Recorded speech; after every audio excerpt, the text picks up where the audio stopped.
Eyes on Rafa. Instagram पर आपने ये स्टेटस खूब देखा होगा। नेशनल और इंटरनेशनल लेवल पर एक सुर में लोग ये क्यों कह रहे हैं कि ऑल आइज ऑन राफा। नमस्कार, मेरा नाम है निवेदिता शांडिल्य और आप देख रहे हैं पॉलिटिक्स। इजराइल और फिलिस्तीन के बीच महीनों से चल रही जंग में फिलिस्तीन के अब तक 36,096 आम नागरिक मारे जा चुके हैं। करीब 10 लाख फिलिस्तीनी बेघर हो चुके हैं, जो फिलहाल राफा में शरण लिए हुए हैं। शरण लिए हुए इतनी बड़ी आबादी के बावजूद इजराइल वहां हमले कर रहा है। International court of justice (ICJ) ने 24 मई को इजराइल को आदेश दिया कि वो राफा में हमलों को तुरंत रोके। अल जजीरा के मुताबिक साउथ अफ्रीका ने इजराइल पर नरसंहार का आरोप लगाते हुए आईसीजे कोर्ट से जंग को रोकने की मांग की थी। मामले में 15 जजों की टीम सुनवाई कर रही थी, जिसमें से 13 जजों ने साउथ अफ्रीका के पक्ष में फैसला सुनाया। हालांकि आईसीजे के पास फैसले को लागू कराने का पावर नहीं है। इजराइल ने आरोपों को खारिज करते हुए कोर्ट का ऑर्डर न मानने की बात कही है। इजरायली वॉर कैबिनेट के मंत्री बेनी गैंट्स ने कहा कि वे राफा में जंग जारी रखेंगे और इसके बाद इजराइल ने 26 मई को राफा में एयर स्ट्राइक कर दी। सीएनएन की खबर के मुताबिक हमला रिफ्यूजी कैंप पर हुआ। फिलिस्तीन रेड क्रिसेंट सोसाइटी और गाजा के अधिकारियों ने सीएनएन को बताया कि इजरायली कब्जे वाले राफा क्षेत्र को इजरायली सेना ने ही सेफ जोन घोषित किया था। इसके बाद अनाथ हुए बच्चों और बेघरों को 15 दिन पहले ही यहां पर शरणार्थी शिविरों में रखा गया था, लेकिन अब इजराइल ने उन पर ही हमला कर दिया है। इससे साफ जाहिर है कि इजरायली सेना फिलिस्तीन में नरसंहार कर रही है, जिसके चलते गाजा पट्टी मुर्दा घर में बदल गई है। गाजा के अधिकारियों का कहना है कि विस्थापित लोगों के लिए बनाए गए शिविरों पर हमले के बाद का नजारा इतना भयावह था कि कहीं आसमान से बरस रही आग में लाशें जल रही हैं, तो कहीं पर तंबू, कहीं चीख चित्कार मची थी, तो कहीं पे सिर्फ सन्नाटा। रात के अंधेरे में हुए इस हमले में कई लोग मारे गए, कई चैन की नींद सो रहे थे और सोते सोते ही दुनिया से रुखसत हो गए। और हवाई हमले में करीब 45 लोगों की जान चली गई, जिनमें ज्यादातर महिलाएं और बच्चे थे। सोशल मीडिया पर all eyes on Rafah trend करने लगा। इसके जरिए आम लोगों से लेकर चर्चित हस्तियां तक गाजा में रहने वाले फिलिस्तीनियों के समर्थन में खुल करके उतर आए हैं। कई बड़ी बड़ी हस्तियों ने सोशल मीडिया पर गाजा के समर्थन में पोस्ट किया है। ब्रिटिश सिंगर, सॉन्ग राइटर और एक्ट्रेस ली एन ने अपने इंस्टाग्राम अकाउंट पर एक तस्वीर पोस्ट की, जिसमें नारे की तरह लिखा था all eyes on Rafah. UNICEF की एग्जीक्यूटिव डायरेक्टर कैथरीन रसेल ने एक्स पर लिखा कि राफा में बमबारी वाले टेंटों से जले हुए बच्चों और परिवारों की तस्वीरें हम सभी को झकझोर रही हैं। टेंटों में हुए इन बच्चों की हत्या गलत है। 7 महीनों से अधिक समय से हमने इस त्रासदी को होते हुए देखा है। इसमें अब तक हजारों बच्चे मारे गए हैं या फिर घायल हुए हैं। British actor, model Amy Jackson, उन्होंने अपने इंस्टाग्राम पर एक पोस्ट शेयर किया, जिसमें उन्होंने लिखा कि निर्दोष लोगों के नरसंहार के बीच विशेषाधिकारों के साथ जीना एक कड़वा विरोधाभास है। एक मां होने के नाते रफा में 6 लाख लोगों, जिनमें ज्यादातर अनाथ बच्चे हैं, उनका दर्द, उनकी पीड़ा डरावना और अकल्पनीय है। हमारा समाज अपनी नैतिक चेतना खो चुका है। फिल्म फेस्टिवल्स और मीडिया आउटलेट नरसंहार के खिलाफ आक्रोश को दबाने की कोशिश कर रहे हैं। ये दिखाता है कि हमारी दुनिया में कितना अन्याय है।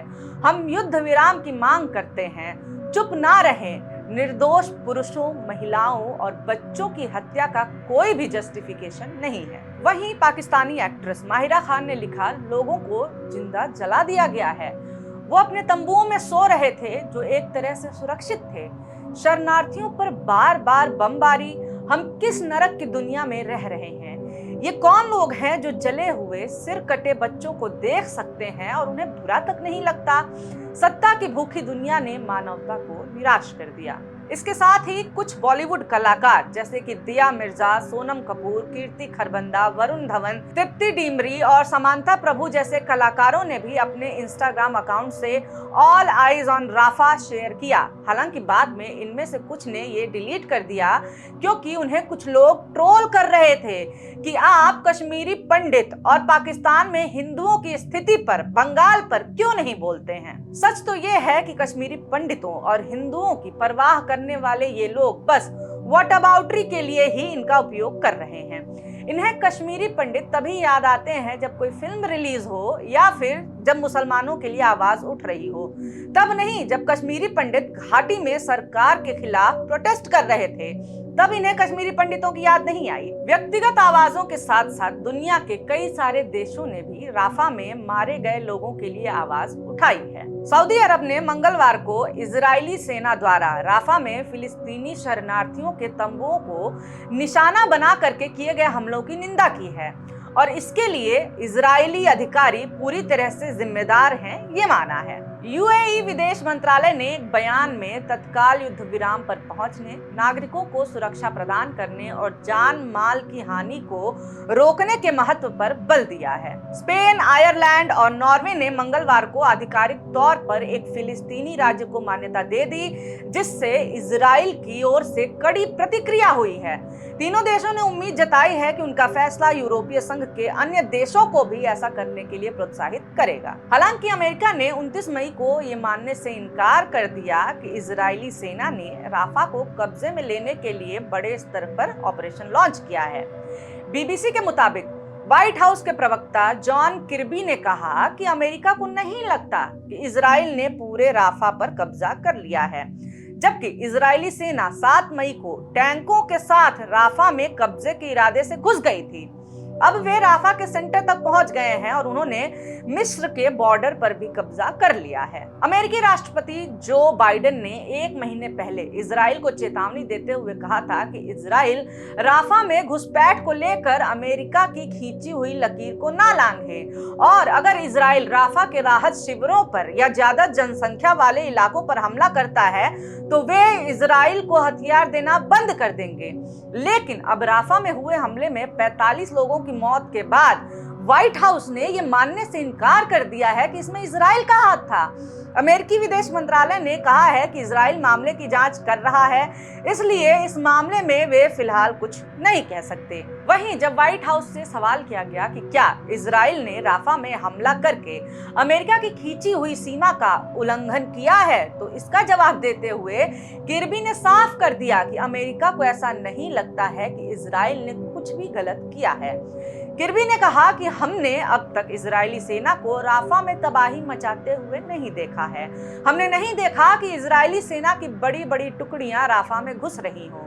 उन्होंने कहा कि हमने इजराइल के लिए अपनी नीतियों में कोई भी बदलाव नहीं किया है। राफा पर हमले की चारों तरफ से आलोचना होने के बाद इजराइल के प्रधानमंत्री बेंजामिन नेतन्याहू ने भी इसे एक दुखद घटना बताया और कहा कि इजराइल से गलती हुई है, लेकिन अफसोस जताने के साथ राफा में सैन्य अभियान अभी भी जारी रखे हुए हैं और मानवीय अधिकारों की इस समय वहां पे धज्जियां उड़ा रहे हैं। इसके साथ ही जिन लोगों को इजराइल बंदी बना करके ले जा रहा है, उनके साथ तो और भी बुरा व्यवहार कर रहा है। इजराइल के कुछ स्वास्थ्य कर्मियों ने बीबीसी को बताया है कि कैसे गाजा में फिलिस्तीनी कैदियों को अस्पताल में बिस्तरों पर बेड़ियों से बांध करके रखा जाता है और उनकी आंखों पर पट्टी बांध दी जाती है। कभी कभी उनके सारे कपड़े उतार दिए जाते हैं, उन्हें डायपर पहना दिया जाता है। एक स्वास्थ्य कर्मी का कहना है कि ये किसी यातना से कम नहीं है। इस तरह के आरोपों से घिरे सेना के एक अस्पताल के एक सीनियर डॉक्टर ने भी गार्ड जिस तरह से कैदियों के लिए बेड़ियों का इस्तेमाल करते हैं और दूसरे तरीके अपनाते हैं, उन्हें अमानवीय बताया है। फरवरी महीने में आई एक report physicians for human rights in Israel में भी कहा गया है कि इजराइल की नागरिक और सैन्य जेलें बदला लेने का एक तंत्र बन गई हैं और यहाँ कैदियों के मानवीय अधिकारों का उल्लंघन हो रहा है, खासकर स्वास्थ्य से जुड़े उनके अधिकारों का हनन हो रहा है। इस समय इजराइल फिलिस्तीन में जो कर रहा है उसका समर्थन समर्थन करना भी मानवीयता के खिलाफ अपराध है। इस पूरे मामले पर ये एक्सप्लेनर वीडियो आपको कैसा लगा जरूर बताएं। इस पूरे मामले पर आप क्या सोचते हैं वो हमें कमेंट करके अपनी राय जरूर लिखें। और हाँ, वीडियो अच्छा लगा हो तो लाइक जरूर कर दें और ऐसी वीडियोस आपके सामने आते रहें इसके लिए हमारे चैनल मॉलिटिक्स को सब्सक्राइब करना ना भूलें। बहुत शुक्रिया, बहुत धन्यवाद।